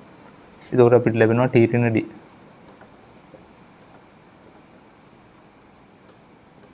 right. එතකොට මේක සුළු කරන්න සුළු කරාට පස්සේ ලැබෙනවා 1.5 කියලා දාල වර්තනාංකය. හරි 1.5. right ඔන්න ඔය විදිහට තමයි මේ ප්‍රශ්නෙට උත්තර ලියන්නේ. හරි මේ ටික ලියා ගන්න. ඊට පස්සේ අපි යමු හතරවෙනි ප්‍රශ්නෙට. ඔය ටික මුලින්ම ලියාගෙන ඉන්න. හරි මේ වගේ මේ මම සුළු කරලා කලින් සුළු කරලා උත්තර ලියාගෙන අවිල්ලා තියෙන්නේ. හරි මොකද සුළු කරන්න මේ වෙලාවේදී කාලයක් වෙන් කරන්න බැරි නිසා. හරි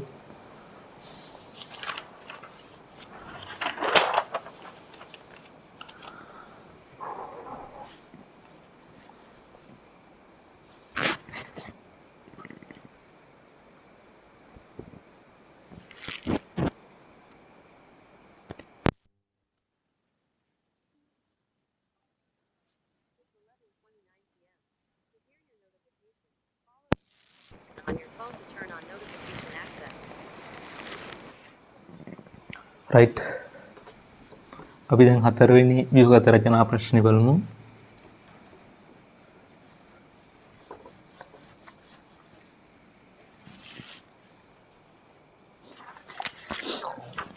හතරවෙනි හරි විද්‍යාකාරයක භාවිතා වන විභවමානයක සැකස්මක් රූපයේ දැක්වේ. හරි අපි මීට කලිමුත් විභවමානය සම්බන්ධ ප්‍රශ්න කරා. හරි අපි ඒක නිසා මේක ඉක්මනින් සාකච්ඡා කරමු. ඒකේ පළවෙනි එක නේ ඔබට EY නම් වෙනත් විද්‍යුත් කෝෂයක් ගැලවනෝමීටරයක් ආර ප්‍රතිරෝධයක් සපයත් නම් EY කියන එක EX ට වඩා අඩුයි. ඒ කියන්නේ විභවමාන කෝෂයට වඩා ගේ අඩුයි. ඒ මගින් විභවමානයේ ක්‍රමාංකනය කිරීම රදාන නියෝජිත රූප සරහන දක්වනවා. right එතකොට එහෙම අඩු කෝෂයක් තමයි ගන්නෙ ක්‍රමාංකනය කරන්නේ මේ තියෙන විභවමාන කෝෂය. එතකොට මෙතන පේනුව තුරක් භාවිතා කරන්නේ දීර්ඝ කාලයක් ධාරාව ලබා ගැනීමේ අවශ්‍යතාව සඳහා අඛණ්ඩව. ඊට පස්සේ මේ විභවමාන කම්බිය තියෙනවා. ඊට පස්සේ මේක තමයි දීලා තියෙන්නේ EX කියලා. හරි ඊට EY කියලා වෙනත් කෝෂයක් සම්බන්ධ කරනවා. ඒ කෝෂය සම්බන්ධ කරන්නේ මෙන්න මේ අතර. හරි ඊට පස්සේ සාමාන්‍ය විදිහට ගැලවනෝමීටරය ගන්නවා. ඊට පස්සේ සම්තුලන දිගමැල ගන්න පුළුවන්. හරි ගැලවනෝමීටරය ආරක්ෂා කරන්න අවශ්‍ය නිසා මෙතෙන්ද මෙන්න මේ විදිහට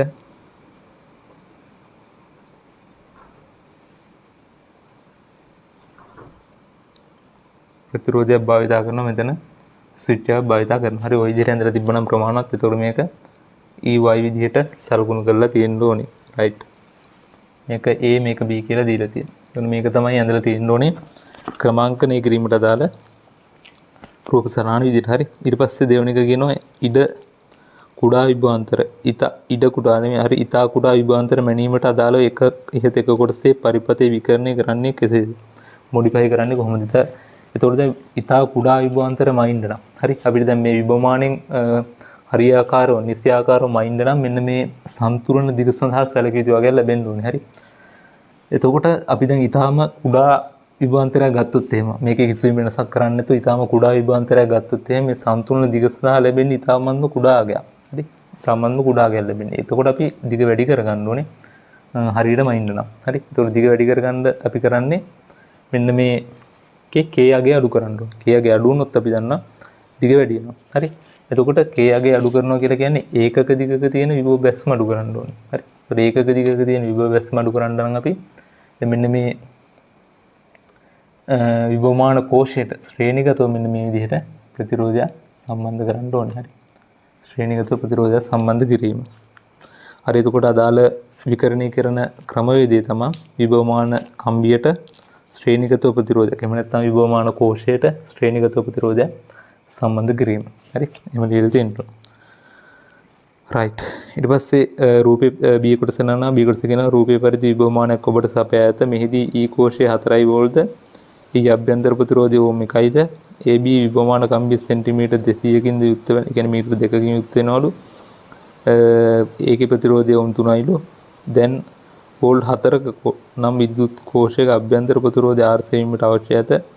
R සමානයි 4 ඕම් ප්‍රතිරෝධයක් ඔබට සපයලා තියෙනවලු. රයිට්. මෙහි E0 පමණක් AB හා සම්බන්ධ කළ විට සන්තුලන ලක්ෂ A සිට 120ක් සෙන්ටිමීටර දුරින්ද E0 හා කැපිටල් R සම්බන්ධ කළ විට සන්තුලන ලක්ෂ A සිට 150ක් දුරින්ද විය. රයිට්. R සෙවීමට අදාළ පරිපථ සටහනෙන් දක්වන මේ ප්‍රැක්ටිකල් එකක්. ඒ කියන්නේ කෝෂයක අභ්‍යන්තර ප්‍රතිරෝධය හොයන්න. හරි. අදාළ අවස්ථා දෙක අඳින්න කියලා තියෙන්නේ. එතකොට මේකේ සන්තුලන දිගවල දීලා තියෙන දැන් ඒ කියන්නේ දැන් ආර ප්‍රතිරෝධය සම්බන්ධ කරන්නේ නැතුව කෝෂය විතරක්. හරි. ඒ කියන්නේ අභ්‍යන්තර ප්‍රතිරෝධ හොයන කෝෂය විතරක් බන්ධ කරාට පස්සේ සන්තුලන දිග තියෙනවලු 150යිලු. ඒ ඉඳලා 150යි. මෙන්න මේ හරිය වගේ. හරි. ඊට පස්සේ අර ආර කෝෂයක් සම්බන්ධ කර ආර ප්‍රතිරෝධය සම්බන්ධ කරාට පස්සේ නෑ කෝෂය විතරක් සම්බන්ධ කරාට පස්සේ 120යිලු. ඒ කියන්නේ මෙන්න මේ හරිය. ඊට පස්සේ ආර ප්‍රතිරෝධයකුත් සම්බන්ධ කරාට පස්සේ ඒක 150ක් වෙලාලු. තව ටිකක් මේ පැත්තට වැඩි වෙලා තියෙනවා. මේ පැත්තට වැඩි වෙලා තියෙනවා. හරි. හැබැයි අපි දන්නවා දැන් ආර ප්‍රතිරෝධයක් කෝෂයකට සම්බන්ධ කරාට පස්සේ. හරි. එතකොට දෙපස විභවාන්තරය අඩු වෙන්න ඕනේ. මොකද කෝෂයෙන් ඉවතට ධාරාව ගන්න නිසා. හරි. එතකොට සන්තුලන දිග අඩු වෙන්න ඕනේ. හැබැයි මෙතනදී A පැත්තේ ඉඳලා බැලුවොත් සන්තුලන දිග වැඩි වෙලා තියෙනවා. A පැත්තේ ඉඳලා බලද්දි සන්තුලන දිග වැඩි වෙලා තිබ්බට හරි. එතකොට අපි කෝෂය සම්බන්ධ කරලා තියෙන අතරම මේකේ මෙන්න මේ අතර. මෙන්න මේ විදිහට තමයි කෝෂය සම්බන්ධ කරලා තියෙන්නේ. එතකොට ඔයාලට බලා ගන්න පුළුවන් කොහොමද මෙන්න මේ පළවෙනි අවස්ථාව කෝෂය විතරක් E0 කෝෂය විතරක් සම්බන්ධ කරලා තියෙද්දි මෙන්න මේක මෙන්න මේ දුර 120යිලු සෙන්ටිමීටර්.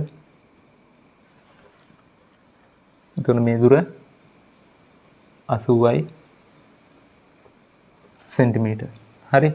දෙවෙනි අවස්ථාවේ කරන්නේ මෙන්න මේ කෝෂයට, ඒ කියන්නේ මේ කෝෂයේ අභ්‍යන්තර ප්‍රතිරෝධ සිම්පල් R සෙවීම සඳහා අපි මේකට සම්බන්ධ කරනවා R ප්‍රතිරෝධයක්. හරි. දෙවෙනි අවස්ථාවේ. ඒතර R ප්‍රතිරෝධය සම්බන්ධ කරාට පස්සේ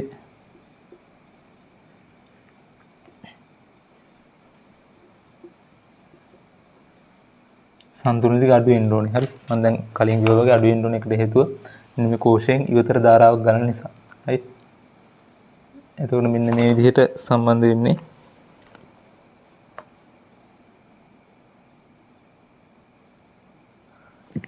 මේ දුර 150යිලු. එහෙනම් මේ දුර අංශ සෙන්ටිමීටර 50යි. මෙතන 80යි, මෙතන 50යි. ඒ කියන්නේ පළවෙනි අවස්ථාවේදී සන්තුලන දිග අපි මයින් මේ පැත්තේ ඉඳලානේ දැන් අනිත් පැත්තට සම්බන්ධ කරලා තියෙන නිසා කෝණේ කෝෂය. එතකොට පළවෙනි අවස්ථාවේදී සන්තුලන දිග සෙන්ටිමීටර 80යි, දෙවෙනි අවස්ථාවේදී 50. සන්තුලන දිග අඩු වෙලා තියෙනවා. ඒකට හේතුව මේකට මෙන්න මේ විදිහට ප්‍රතිරෝධය සම්බන්ධ කරපු නිසා. ප්‍රතිරෝධය සම්බන්ධ කරාට පස්සේ මෙන්න මේකෙන් ඉවතට I කියලා ධාරාවක් ගලනවා. හරි. R ප්‍රතිරෝධය සම්බන්ධ කරාට පස්සේ. එතන මෙයාගේ E0 නම් මෙයාගේ දෙපස විභාන්තරය වෙන්නේ E0 ඍණ I සිම්පල් R. E0 ඍණ I සිම්පල් R. ධාරාව ඉවතට ගලන නිසා. රයිට්. එතකොට අදාළ රූප සටහන් දෙක වෙන්නේ මෙන්න මේ රූප සටහන් දෙක පැහැදිලිව ඇඳලා තියෙන්න ඕනේ. හරි. ඇඳලා තියෙන්න ඕනේ. හරි. ඔක දෙක ඇඳ ගන්න ඊට පස්සේ අපි බලමු ආරෝ ලගේ හොයන විදිහ.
රයිට් හරි එතකොට අපි බලමු කොහොමද හොයන්නේ කියලා මේක මේ විදිහටම තියෙදි මම හදන්නම් අපි මේක හදන්න කලින් අපි මුලින්ම මේකෙදි දැන් හදන්න නම් අපි කේවලගේ හොයාගෙන ඉන්න ඕනේ කේ කියන්නේ ඒකක දිග විභවය හරි ඒකක දිගක විභවය අපි හොයන්න නම් මෙන්න මේ කම්බිය හරහා පවතින විභවය හොයන්න ඕනේ හරිද කම්බිය හරහා පවතින විභවය දැන් මෙයාගේ අභ්‍යන්තර ප්‍රතිරෝධයක් තියෙනවනේ නැත්තම් කෙලින්ම මෙයාගේ විදුලත් ගාමක බලය කම්බිය හරහා පවතිනවා කියලා ගන්න පුළුවන් හැබැයි මෙතන අභ්‍යන්තර ප්‍රතිරෝධයක් තියෙනවා ඒක දීලා තියෙනවා ඕම් එකයි කියලා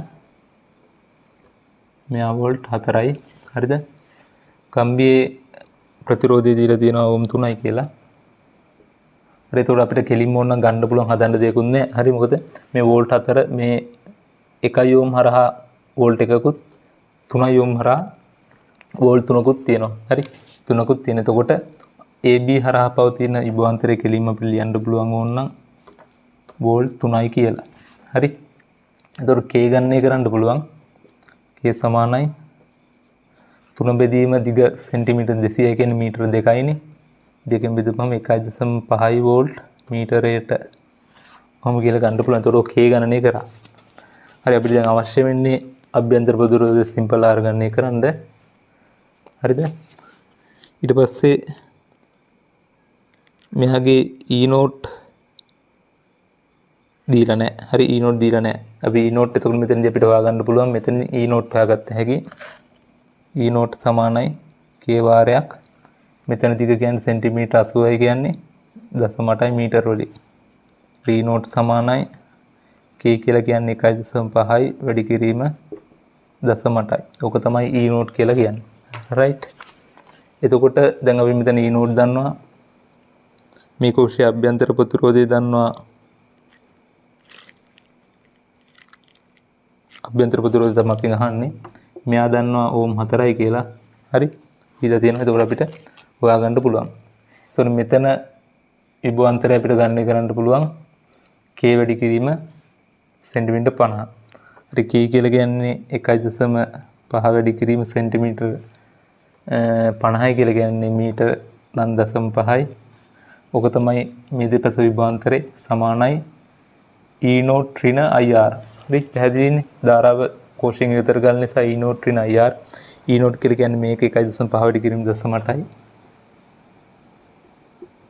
8 වැඩි කිරීම හරි IR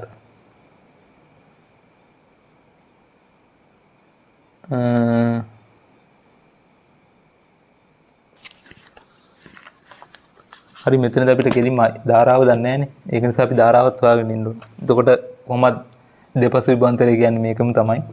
E naught සමාන I කියලා කියන්නේ දන්නේ වැඩි කිරීම R කියලා කියන්නේ මෙන්න මේ ප්‍රතිරෝධය අගේ 4යි. මොකද මේ ප්‍රතිරෝධයේ දෙපස විභාන්තරය කියලා කියන්නේ මෙන්න මේ අපිට සන්තුලන ලක්ෂයේදී ලැබෙන විභාන්තරය. හරි. එතකොට I ධාරාව හොයාගත්ත හැකි 1.5 වැඩි කිරීම 0.5 බෙදීම 4යි කියලා. හරි. දැන් අපි දන්නවා අපිට දැන් R හොයන්න පුළුවන්. හරි. එතකොට නැවතත් ඔයාලා දැන් මෙන්න මේ ටික ඉස්සෙල්ලාම ලියලා ඊට පස්සේ මේ ටික ලියලා ඊට පස්සේ මේ ටික ලියාගන්න.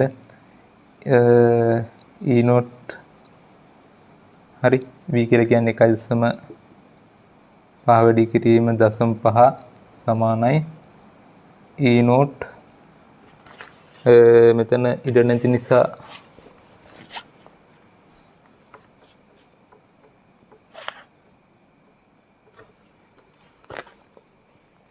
එකයි සම්භාවඩි කිරීම 0.5නේ. හරි දැන් මම කෝෂයට දාන්නේ හරි. V කියන්නේ කෝෂයේ දෙපස විභාන්තරය කියන්නේ එකයි සම්භාවඩි කිරීම 0.5 කියන්නේ 0.75. කෙලිම 0.75 කියලා ලියන්න. 0.75 සමානයි E naught ඍණ IR. E naught කියලා කියන්නේ මේක. 1.5 වැඩි කිරීම 0.8. 1.5 වැඩි කිරීම 0.8. ඍණ I කියලා කියන්නේ මේක. හරි මම ඒක I කියලා ලියන්නම්. වැඩි කිරීම සිම්පල් R. හරි. එතකොට සිම්පල් R සමානයි 0.75න් අඩු කරන්න ඕන මෙන්න මේ එනාගේ 1.5 වැඩි කිරීම 0.8 කියන එක බෙදනවා I වලගේ. I කියන්නේ මෙයාගේ. එක ගන්න එකලා I වලින් බෙදුවාම අපිට R සඳහා අගේ ලබා ගන්න පුළුවන්. හරි මම මේ විදිහට හැදුවේ මෙතන ඉඩමදි නිසා බෝඩ් එකේ. හරි.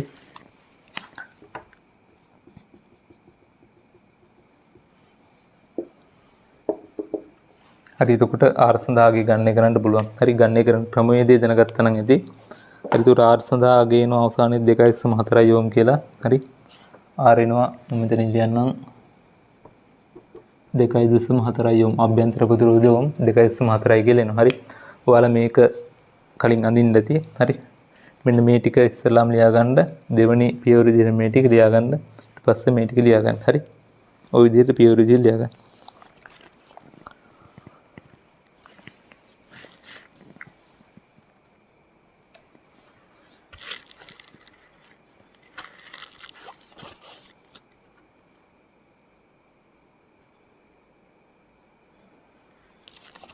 හරිලමයි ඊට පස්සේ ඒ ටික හරි ඊට පස්සේ පොඩි ප්‍රශ්න දෙකක් තියෙනවා. හරි මේකෙත් තියෙන්නේ අගයන් ආදේශ කිරීමක්. අපි බලමු C කොටසේ කියනවා තාප විද්‍යුත් යුග්මයක උණුසුම් සද්දයේ උෂ්ණත්වය සෙමිට සෙසියක විසින් ඉහත B හිදී ඇති විභවමානය යොදා ගනී. හරි ඒකේ පළවෙනි එක කියනවා මෙහිදී ශිෂ්‍යයා විසින් විභවමානයට සිදු කළ යුතු ප්‍රධානතම වෙනස්කම කොහොමද? තාප විද්‍යුත් යුග්මයේදී අපිට ලැබෙන ඉතාමත් කුඩා විභවාන්තරයක්. ඒක කුඩා විභවාන්තරමයින්ද කරන වෙනස්කම තමයි මෙතනදී අපි සිද්ධ කරන්නේත්. ඒ කියන්නේ මේ විභවමාන කම්බියට ශ්‍රේණිගතව ප්‍රතිරෝධයක් සම්බන්ධ කළ යුතුයි. හරි විශාල ප්‍රතිරෝධයක් සම්බන්ධ කරන්න ඕනේ. විභවමාන කම්බියට විශාල ප්‍රතිරෝධයක් සම්බන්ධ කිරීම ශ්‍රේණිගතව කියලා අනිවාර්යයෙන්ම ලියන්න ඕනේ. හරි ශ්‍රේණිගත. ඊට පස්සේ දෙවෙනි එක කියනවා ඉහත වෙනස්කම් සිදු කිරීමට ශිෂ්‍යයා 1996 යෝම් ප්‍රතිරෝධයක් යොදාගත්තේ නම් උණුසුම් සද්දේ උෂ්ණත්වය සොයන්න කියලා කියනවා. හරි සිසි සන්ධි බිඳුවේ ඇති බවද තාප විද්‍යුත් මේ විද්‍යුත්ගාමක බලය E සමානයි A ධන B θ ධන C θ වර්ගයෙන් මගේ ලබා දෙන බව සලකන්න. මේ A සමානයි B සමානයි C සමානයි 10 ඍණ 3 කියලා ගන්න කියලා තියෙනවා. ඒ කියන්නේ සෑම නියතයක්ම 10 ඍණ 3යි. තාප විද්‍යුත් යුක්මේ විභවමානයට සම්බන්ධ කළ යුතු ලැබෙන සන්තුලන දිග සෙන්ටිමීටර් 100යි කියලා කියනවා. හරි. right. එතකොට මේකෙත් අර අපි දැන් කලින් ගන්න කරා වගේම ගන්න කරන්න තියෙන්නේ මේකෙත් අපි මුලින්ම හොයා ගන්න ඕනේ මේ විභවමාන පරිපතේ මුළු ප්‍රතිරෝධය අපි දන්න මුළු ප්‍රතිරෝධය මෙතන යොදාගන්න 1996 ඕම් ඊට පස්සේ විභවමාන අපි දන්න විභවමාන කෝෂයේ ඕම් එකක් තියෙනවා හරිද මෙයාගේ කෝෂයේ 1යි මෙයාගේ 3යි 4යි ඒතර ඒ 4යි අපි යොදා ගන්න ඕම් 1996 මුළු ප්‍රතිරෝධය 2000ක් වෙනවා හරි මුළු ප්‍රතිරෝධය 2000ක් වෙනවා ඊට පස්සේ අපිට K හොයා ගන්න පුළුවන් මේ මේකට කෝෂෝප් දාලා ධාරාව හොයා ගන්න පුළුවන් හරි ධාරාව හොයා ගන්නවා ඊට පස්සේ අපි K හොයා ගන්න පුළුවන් හරි K හොයා ගන්න පුළුවන් ඊට පස්සේ අර කලින් වගේම මෙන්න මේ දීලා තියෙන සමීකරණයට ආදේශ කරලා උෂ්ණත්වය හොයා ගන්න පුළුවන් හරි K හොයාගෙන අපි අදාළ විභව අන්තරය හොයා ගන්න ඕනේ හරි ඒ කියන්නේ මෙන්න මේ තාප විද්‍යුත් යුග්මේ විභවාන්තරය හොයා ගන්න ඕනේ. විභවාන්තරය කියන්නේ මෙතන E නේ සමීකරණේ E. ඒතකොට අපි E හොයා ගන්නවා මුලින්ම. ඒතකොට E හොයා ගන්නවා ඊට පස්සේ A නියතේ B නියතේ C නියතේ අගයන් දීලා තියෙනවා 10 ඍණ 3යි කියලා. හරි ඊට පස්සේ ගෙලින්ම ආදේශ කිරිල්ලක් තියෙන්නේ. E දන්නවා A දන්නවා B දන්නවා C දන්නවා T හොයන්න පුළුවන්. හරි T හොයන්න පුළුවන්. ඒතකොට ගෙලින්ම T අගේ එනවා. හරි. එතකොට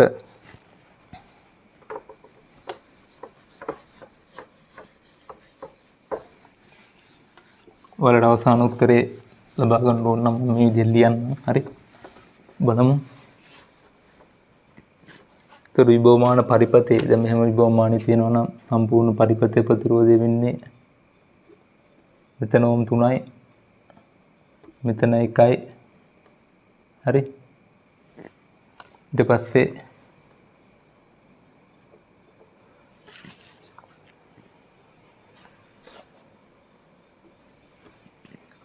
මෙතන එකයි ශ්‍රේණිගත ප්‍රතිරෝධය සම්බන්ධ කරනවල මෙතෙන්ද මෙන්න මේ වගේ තැනකට ඒක 1996යිලු.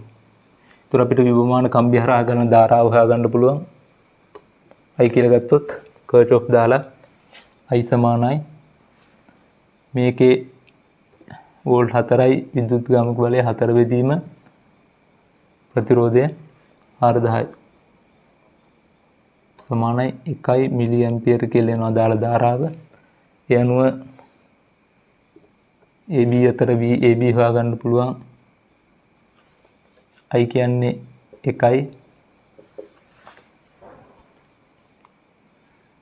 R කියලා කියන්නේ 3යි. හරි VAB එන්නේ එතකොට මෙන්න මේ ප්‍රතිරෝධය නැතුව හරි VAB එනවා 3 මිලි වෝල්ට් කියලා. එතකොට K අගේ එනවා 3 බෙදීම මෙතන 2යිනේ මිලි වෝල්ට් මීටරයට කෙලෙනවා. හරි 1.5යි මිලි වෝල්ට් මීටරයට කෙලෙනවා. මිලි වෝල්ට් වලින් එන්නේ. හරි 1.5යි මිලි වෝල්ට් මීටරයට කෙලෙනවා.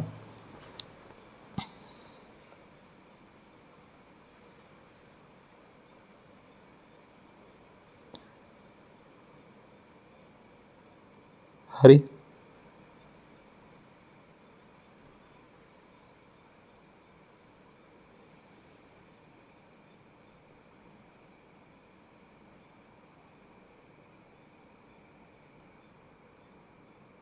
එතන කේට එන්නේ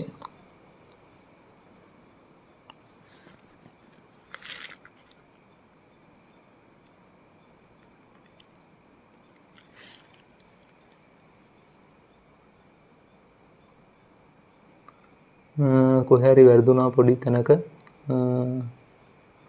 රයිට් මෙතන මේ මුළු ප්‍රතිරෝධය අපි 4000 කියලා ගත්තේ මෙතන 2000 ඉන්නේ හරි 2000 වුණාම මෙතන මිලි වෝල්ට් දෙකක් කියලා එනවා හරි මිලි වෝල්ට් දෙකයි වුණාම මෙතන දෙකක් එනවා VAB එතකොට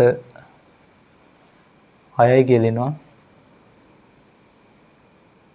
6 බෙදීම 2යි කියලා කියන්නේ 3යි හරි එතකොට මෙතන එන්නේ 3යි මිලි වෝල්ට් මීටරයට කියලා එනවා හරි ඊට පස්සේ මේකේ දීලා තියෙනවා සන්තුලන දිග දීලා තියෙනවා සෙන්ටිමීටර් 100යි කියලා. ඒ කියන්නේ මීටර 1යි.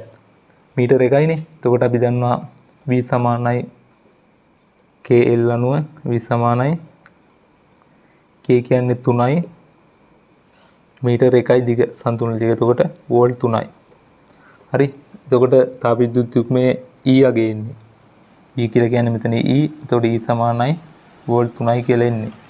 හරි එතකොට ඊට පස්සේ අදාළ සමීකරණයට ආදේශ කරන්න පුළුවන් සමීකරණේ තියෙන E සමානයි E කියන්නේ 3යි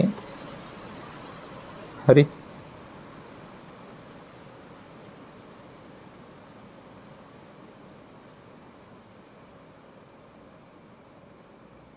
E සමානයි ඊට පස්සේ A කියලා කියන්නේ 10 ඍණ 3යිනේ 10 ඍණ 3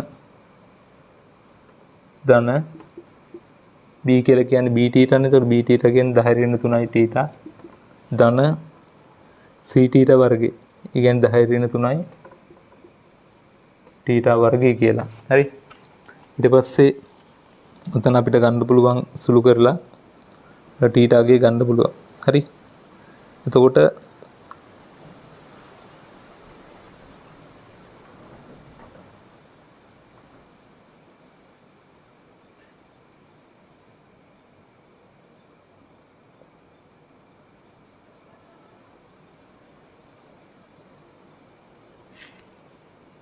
හරි මේකේ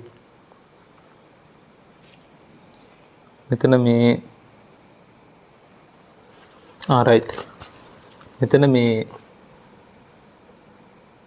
K වගේ එන්නේ 3යි මිලි වෝල්ට් නේ මීටරයටනේ වැඩි කිරීම 1යි මීටර. එතකොට B වගේ එන්නේ මිලි වෝල්ට් 3යි. හරි 3යි වෝල්ට් නෙමෙයි මිලි වෝල්ට්. හරි මිලි වෝල්ට් නිසා මේකත් අපි 3ත් වැඩි කරන්න ඕන 10 ඍණ 3. හරි දැන් 10 ඍණ 3 වැඩි කරා. හරි ඊට පස්සේ ඔක සුළු කරන්න. ඔක සුළු කරාට පස්සේ මෙතන එනවා θ වර්ගය ධන θ ඍණ 2 සමානයි 0යි කියලා වර්ගජ සමීකරණය. හරි මේක අපිට ලියන්න පුළුවන් θ ධන 2 වාරයක් θ ඍණ 1 සමානයි 0යි කියලා. ඒතර θ ධන 2 සමානයි 0යි හෝ θ ඍණ 1 සමානයි 0යි කියලා ගන්න පුළුවන්. හරි θ ධන 2 සමානයි 0යි වුණොත් θ එනවා ඍණ 2යි කියලා. તો ඍණ 2යි කියලා උෂ්ණත්වයක් එන්න විදිහක් නැහැ. හරි මෙතන θ සමානයි එතකොට ධන 1යි කියලා එන්නේ සෙල්සියස් අංශක. හරි θ සමානයි එතකොට සෙල්සියස් අංශක ධන 1යි කියලා එන්නේ. රයිට් ඊට පස්සේ ඒකේ තුන්වෙනි එක කියනවා ඕම් 1ට වඩා අඩු ප්‍රතිරෝධ සංසන්දනයේදී මීටර සේතුවට වඩා විභවමානය සුදුසු වන්නේ ඇයි? හරි. ඕම් එකට වඩා අඩු ප්‍රතිරෝධ සංසන්දනයේදී මීටර සේතුවට වඩා විභවමානය සාමාන්‍යයෙන් ඕම් එකට වඩා අඩු ප්‍රතිරෝධ සංසන්දනය කරන්න භාවිතා කරන්නේ මීටර සේතුවේ විභවමානයකට හේතු වෙන්නේ. මීටර සේතුව භාවිතා කරොත් මේ මීටර සේතුවේ දෙකලවර තියෙන දෝෂය, හරි, දෝෂය සාමාන්‍යයෙන් ඕම් 1 ප්‍රමාණය වෙනවා. හරි. ඒකට දෝෂයත් ඕම් 1 ප්‍රමාණය වුණාම අපිට ඕම් 1ට වඩා අඩු ප්‍රමාණයක් මැන්නොත් එහෙම ඒක ලොකු දෝෂයක් වෙනවා. හරි. ඒක නිසා තමයි විභවමානය භාවිතා කරන්නේ. හරි. එතකොට ඒකේ ලියවෙන්න ඕනේ මීටර සේතුවේ ආන්ත දෝෂය මීටර සේතුවේ ආන්ත දෝෂයේ බලපෑම ඕම් 1 ප්‍රමාණයේ පවතින බැවින් මීටර සේතුව මේ සඳහා සුදුසු නොවේ. හරි. ඒ විදිහට තමයි ඒක ලියලා තියෙන්න ඕනේ. රයිට්. එතකොට අපි ව්‍යුහගත රචනා ප්‍රශ්න පත්‍රය සාකච්ඡා කරා. අපි ඊළඟට යමු රචනායකට. රයිට්. මේ ටික ලියා ගන්න. හරි. ඔය ටික ලියා ගන්න.